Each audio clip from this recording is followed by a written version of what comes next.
Hi, everybody. A pleasure to be here and a truly an honor. Let's take a seat.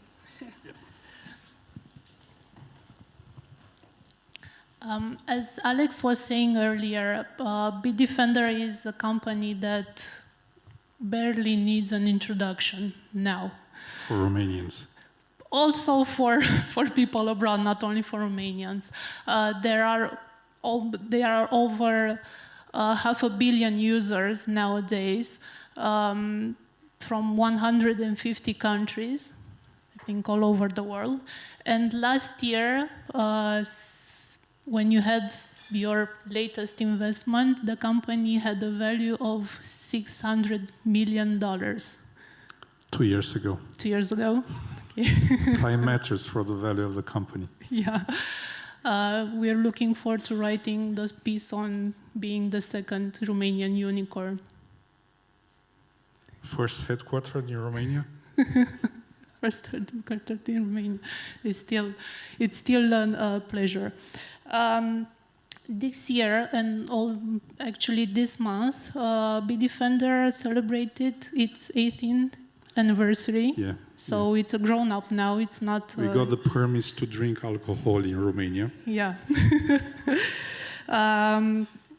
And since we cannot look at the future without taking a look back in the past and checking out the present, I would like to ask you, what kind of opportunities did you have when starting your company? Did you see? So when we started like a typical, let's say, tech company from this region. We started with outsourcing. So let's say delivering our services, we found out that still using security products, we got our clients infected by viruses time to time. And our clients pointed to us for that kind of bad experience. So we started to look for what's happening in the market, and we soon outlined that the products, the security products of that time, used to be very good in detecting known viruses, but really performing poorly when it was about new viruses. So let's say our mission initially was to detect the new beasts, okay? And that's the way we started, because we come infected. We wanted to avoid that. So we started to build some tech for ourselves. And probably like many companies, we found out later on that tech in fact, it's coming to meet some unmet needs in the market. What did shaping the future mean to you at that point? If I should, and we hadn't at that time, if I should have a kind of set up a vision, once again, detect the new ones, okay, which were not detected, and which were, in fact, at that time, the flow of new ones was growing fast, and the companies, everyone got somehow unprotected at a certain point. So just detecting the new ones, the new threats. What do you think that are the main challenges and also opportunities related to tech innovation in Romania at this point? So I think if you take a look to where are we starting from as a region, you could find the model of Estonia and Lithuania and the model of Romania, and Romania is not the only one. In Romania, for different reasons, we have developed the tech industry as an outsourcing industry. So let's say when we talk about what's happening in Romania, we find here very few headquarters of global tech companies. So when it's about, let's say, to go outside, to go regionally or go globally, you need what we call headquarters skills and knowledge. Mm-hmm. It's like you need product management, you need product marketing management, you need both sides, you need the go-to product and the go-to product skills and knowledge. And that's still rare in Romania and in some of the regions, some of the countries of the region here. So that's a kind of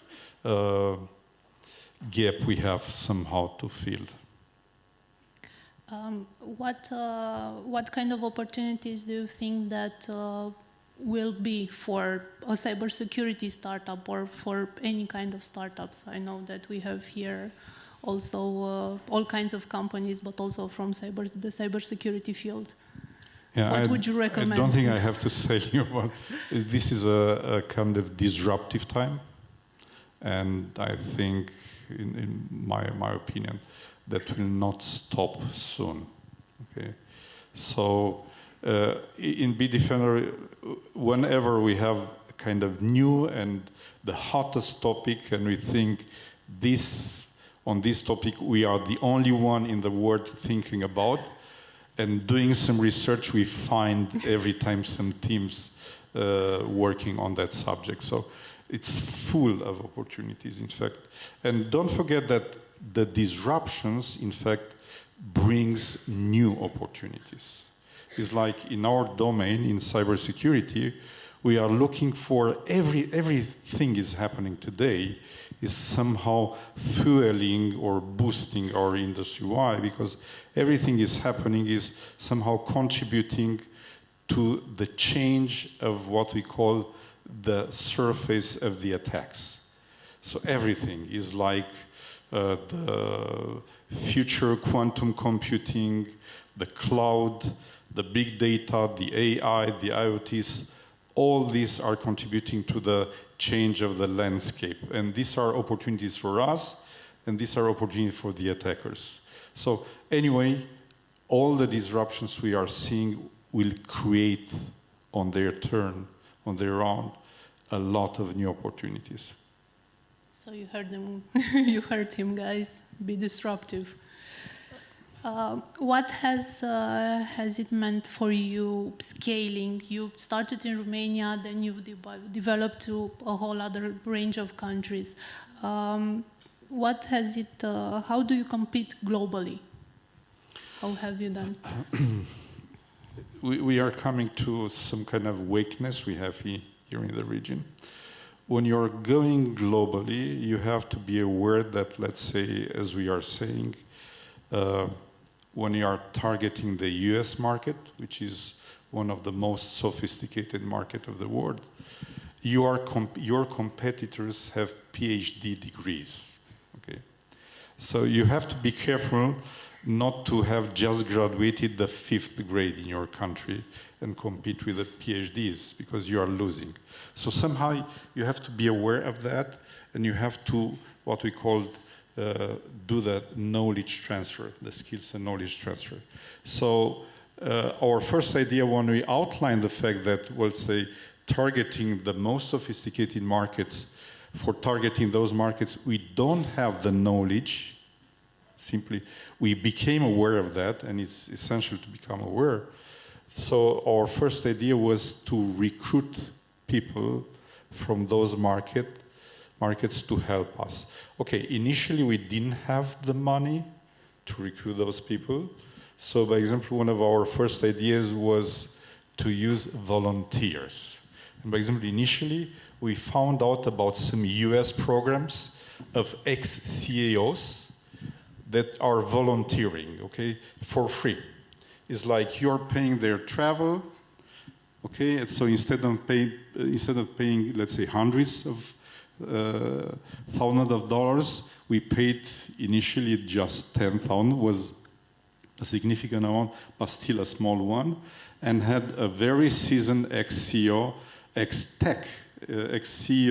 of tech companies, which a lot of knowledge and skills, which was our first advisor. Was for $10,000, okay? But we have to be aware of that, and to what we are calling the transfer of knowledge. Otherwise, once again, it's like you are going to pass your PhD and you have the knowledge of a 5th grade guy, so you cannot do it. Since we started talking about your expansion abroad, we have a question on Slido. While expanding Bitdefender, what's a mistake you've made that you most regret? If we take a look to the companies, the tech ones building what we call IP, intellectual property, or innovating on the technology side, and going globally, we are seeing that a lot of the ones become successful moving their headquarters outside of that country. And there are some preferred targets. A lot of companies are moving their headquarters in UK, London, or US. So later on, there are not any more companies having their headquarters in this region, but they are American companies or British companies. So we made a decision to do all the best to keep our headquarters in Romania. Okay? Some of the people are naming that a mistake. Because let's say, once you are keeping the headquarters here, it's true that you are paying something to that, in the sense that the valuation are not so high as you would be a UK company or a US, or used to be. Now the gap is narrowing down, but you are paying a lot. This is one mistake we've done. One very recent mistake we've done is related to the startups we have in the company. Because once you are growing, everyone should understand that every company that is going to scale, finally, it's setting up new startups inside the companies, what we call the mix between the current growth drivers, the business lines which are contributing to your current growth, and the new ones, the new kids on the block, which will contribute in 4 years to your future growth, okay? So every time you are incubating startup. So, because we were in the scale stage, and now we started to build internal startups, we just forgot somehow what means to be a startup, okay? And we've done one big mistake. We started to scale a startup when this startup was not ready for scaling. Didn't reach what the guys from the Traction Gap framework are named the minimum viable repeatability. So we started to scale before that. That means that cost us millions and millions of dollars wasted because we assumed that a go-to-market model was the right one, and that go-to-market model was not enough mature. So we had tens of assumptions not validated yet. So we pick up that go-to-market and we scale, and that was wrong because we hadn't the chance to be the right one. So you can make mistakes not only when you're just beginning. After 18 years, you can still make them. Yes. And I'm glad every time that when we become aware of a mistake we are doing, okay? Because many times you are doing mistakes and you are not aware of. So you are missing the opportunity to learn from the errors you are doing, okay? So every time you become aware of your errors, that's really good stuff, okay? And we are doing a lot. In fact, of kind of personal logo is last year, I'm from 10 decisions, 9 were wrong. Let's try this year to have only 8 wrong. Is it painful to make them at first or to make them now when you're older? When it's about, let's say, humans, I assume it's better to do as many mistakes when you are younger. Okay. Okay. The cost is lower, probably. Okay. This is the kind of philosophy we had to grow our children. In fact, do mistakes. Okay. Do now later on will cost you more. Okay. when you talk about companies, you are doing all the time mistakes. So, in fact, if you adopt a kind of lean philosophy, okay, and by example, I'm thinking I'm going that corner, but finally end there and we'll find that that corner is the right one for me. That means I learn and I make the right decision. So you're doing all the time errors, all the time. And I think this is a must. And this is the way we are learning the most. You're talking earlier. Just wanted to add.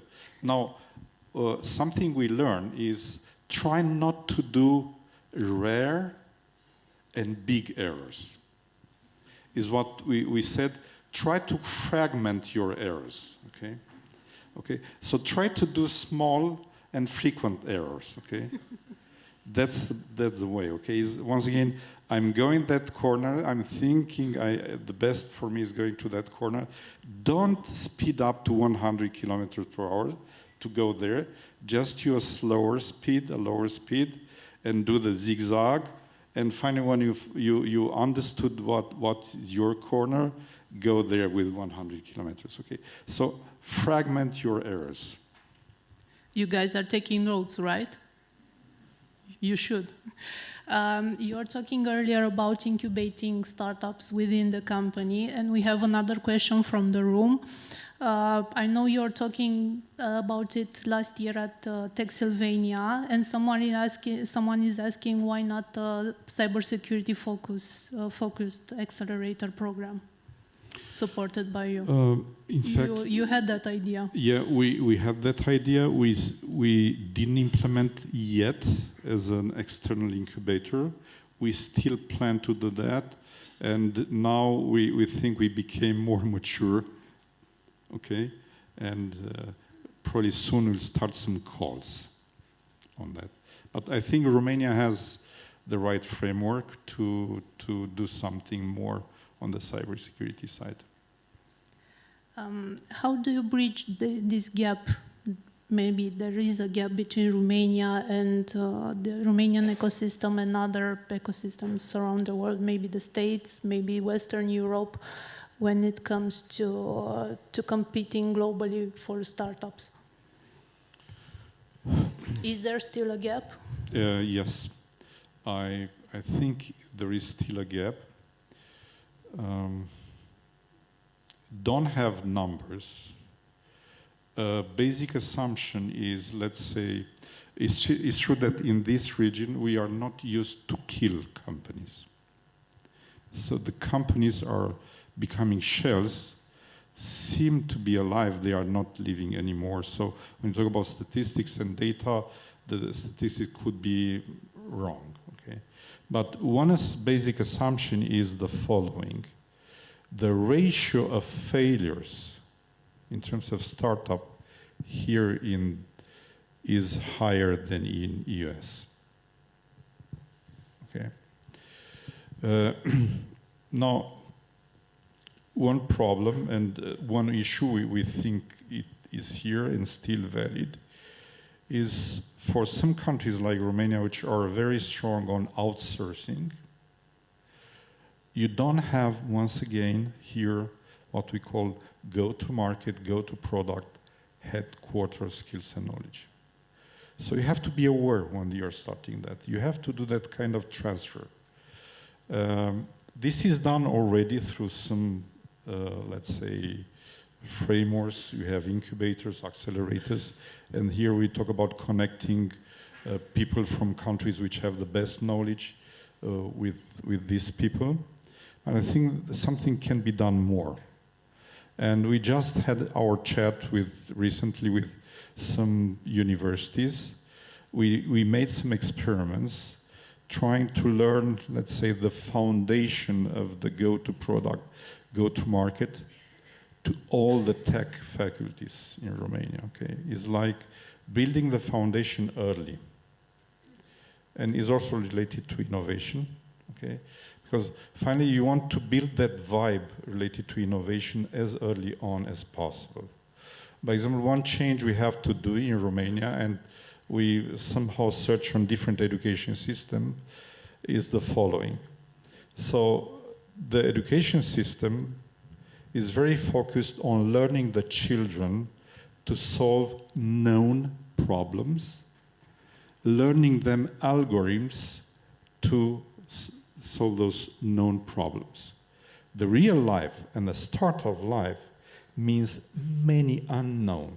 One of the biggest issues you are facing in a startup is to identify a problem, to be aware you have a problem, and to identify the root of the problem, or to describe as good as you can that problem. Like Einstein said, 99% of the solution comes from understanding the problem. So the life is completely different from what we are learned as children. So we have to change the system somehow to build that quality of discovery, new problems, unclear problems, and find solutions. Secondly, when we talk about students, because there you can already see the innovation, I think we can do much more in terms of hot topics. And one of my opinions is we should build a bridge between industry and universities, not just having the industry as being the customer, the beneficiary of the universities, like they're delivering graduates, but also in terms of identifying together the hottest topics of the world and to do research together on those hot topics. So we have to see the innovation already at the student levels, because otherwise when they are coming to life, would be way more difficult to be that kind of create innovation mindset. You've already tackled this problem. This question, I wanted to ask you, how can we create an environment that nurtures innovation? Just answered. Yeah, you basically, you said a couple of things. There are some other questions from the room. One of them is, do you plan to invest in other niche tech sectors, such as fintech? No, it's not about Bitdefender. Okay? Bitdefender has a mission, okay, and Bitdefender has something to do. When you talk about the family, yes, in fact, my wife, and fortunately one of our sons already, is involved in what we call the ed tech. So they have a bunch of kind of startups in the ed tech sector, okay? Still waiting for the second son to make some decisions, okay? And probably there are some also opportunities. We have some ideas, okay? But it's not about me. Myself, I will be really involved with Bitdefender because in the next 3 to 5 years, we have to reach some, let's say, peaks, okay? Some highs. But in terms of family, yes, we are diversifying. Being that unicorn I was talking about. And another question from the room is, which are 3 keys of future developments in cybersecurity? Of future developments in cybersecurity. Okay, that's very niche, but it's in fact general. We talk about okay. The golden buzz there is related to what we call automation of the cybersecurity analytics. Very technical, okay. In fact, what's about? Currently, we talk about the fact that the volume of threats, the sophistication of threats, the surface of attack is growing exponentially. So the problem is when you're the defender, you have to face robots, you have to face research teams behind attacks, you have to face even governments behind attacks. So you have to do something completely differently, okay? So it's like we call it automating as much as possible every stage of what we call generally protection or cyber resilience. And today, it's like you can detect. You cannot become on the spot aware if that's it's an attack or not. So you have to find out as soon as possible if that was an attack or not, because otherwise you'll become breached. Okay? So he's automating as much as possible the defense, which is a kind of holy grail. So we don't know if someone will reach that stage. We assume no one will assume that stage. So next, we assume that the cybersecurity will have to work a lot to get that high. But don't forget, this is a domain which is completely different, because we have two sides. We have the dark side, and the dark side is innovating continuously. And we have the defenders, and the defenders have somehow to not keep up, but somehow predict, let's say, the next move of the attackers. So we are part of a race against, let's say, the attackers. So it's completely different. I think that the guy that put this question works for a cybersecurity startup. It was really specific. And one of the last questions from the audience is kind of one it's similar to what I wanted to ask you also. If you were to start over again, what domain would you choose? What would you do? That's not an advice for you. Okay, don't forget that these are personal decisions. Okay, what domains? Something that is somehow on the top of my mind is the following. I don't know if you are aware of what is called the half-life of knowledge or half-life of a skill. It's the time a knowledge or a skill gets somehow 50% expired. So 50% expired. So if we take a look to 50 years ago, the expiration time of knowledge and skills used to be around 10 years. In US, by example, the future students are used to get credits for their education. And 50 years ago was clear that their knowledge, the knowledge they were acquired during the university, will get expired by the time they will pay back the credit. Okay, that was 50 years ago. Now, we know that, by example, at every 12 hours, this is the IBM forecast, at every 12 hours, the humanity knowledge is doubling. So the half-life of knowledge and skill got down to 2.5 and is going under 2 years. The problems is the following. Let's say only 30 years ago, we have to learn as people 4 hours per week to keep up. Currently, the estimate is 20 hours per week to keep up. Now divide 20 hours per 8 in Romania, which is a working day, and you'll get already somewhere between 2 and 3 days. And with this kind of pace, we'll soon come into a situation that all the time we'll have to learn. But when we'll leverage on that knowledge, okay? And here comes the AI in the landscape, okay? Now, we know that the future is not, it's about us interacting, and there is a recent estimate that by 2030, somewhere between 500 million and 1 billion of humans will interact daily with AI. And there it's about human and machine intelligent cooperation. Now the problem is we cannot face that. So the volume of learning will be so large. The speed of learning has to increase somehow. So my, let's say, topic would be how can people be augmented and I'm not talking about wearing devices here, okay, to face that kind of race.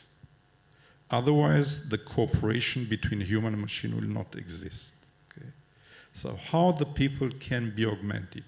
And in my opinion, this is not for tomorrow, but in 5 to 10 years, there will be a big issue already. Okay? And that's something that I should invest in. Long story, sorry, but that's something I should invest in. Unfortunately, we don't have too much time to talk about this more. But my final question for you is, what's your advice for the startup founders in this room? How should they shape the future, or keep shaping the future? No advice here. You are shaping already, and we are at the gala here. So we have in this hall some of the best startups of the region. So I cannot advise. Maybe I should listen from them how to shape the future. But anyway, be resilient. Okay, follow your dreams. Okay, it's about 1 billion of obstacles. 1 billion, no less, okay, in 1 year, okay? So really be resilient and really shape the future. But I should learn from you, not you from me on this one. That's a good piece of advice. Thank you very much.